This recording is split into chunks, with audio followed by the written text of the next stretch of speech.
2020 সালে প্রেসিডেন্ট নির্বাচনের ফল উল্টে দেওয়ার চেষ্টা করেছিলেন জো বাইডেনের কাছে হেরে যাওয়া প্রার্থী ও রিপাবলিকান নেতা ডোনাল্ড ট্রাম্প। হেরে যাওয়ার বিষয়টি না মানতে পেরে ট্রাম্প প্রভাব খাটানোর চেষ্টা করেছিলেন। তদন্তে দোষীও সাব্যস্ত হন তিনি, কিন্তু 2024 সালে প্রেসিডেন্ট হিসেবে পুনর্নির্বাচিত হয় ওই অপরাধ থেকে বেঁচে গেছেন ট্রাম্প। এ বিষয়ে তদন্তে নেতৃত্ব দিচ্ছেন এমন এক কর্মকর্তা এই কথা বলেছেন, কারণ নির্বাচিত প্রেসিডেন্টকে কোনো মামলায় দোষী সাব্যস্ত করার বিষয়টি মার্কিন বিচার দপ্তর অনুমোদন করে না। ট্রাম্পের ওই অপরাধের তদন্তে বাইডেন প্রশাসনের পক্ষ থেকে বিশেষ কাউন্সিল নিযুক্ত হন জ্যাক স্মিথ। স্থানীয় সময় মঙ্গলবার মধ্যরাতে 137 পৃষ্ঠার প্রতিবেদনটি কংগ্রেসে পাঠানো হয়। প্রতিবেদনে বলা হয়েছে, অপরাধগুলো ট্রাম্পকে দোষী সাব্যস্ত করার জন্য যথেষ্ট ছিল। তদন্তে অভিযোগ, নির্বাচনের ফল উল্টে দেওয়ার প্রচেষ্টায় ট্রাম্প নির্বাচনে জালিয়াতি হয়েছে বলে মিথ্যা তথ্য ছড়িয়েছিলেন।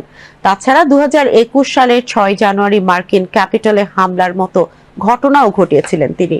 প্রতিবেদন প্রকাশের পর ট্রাম্প তার ট্রুথ সোশ্যাল ওয়েবসাইটে নিজেকে নির্দোষ থাকার বিষয়টি আবারও স্মরণ করিয়ে দিয়েছেন।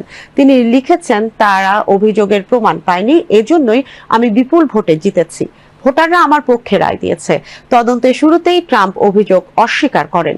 এদিকে ট্রাম্পের মন্ত্রিসভার মনোনয়নের ব্যাপারে নজর রাখছে মার্কিন সিনেট। এই জন্য 13 জন মনোনীত প্রার্থীকে 11টি কমিটির সামনে জিজ্ঞাসাবাদ করা হবে। তাদের অনেকেই যৌন নির্যাতন, অতিরিক্ত মদ্যপান কিংবা ভ্যাকসিন কেলেঙ্কারির মতো অভিযোগ নিয়ে বিতর্কের মুখে রয়েছেন।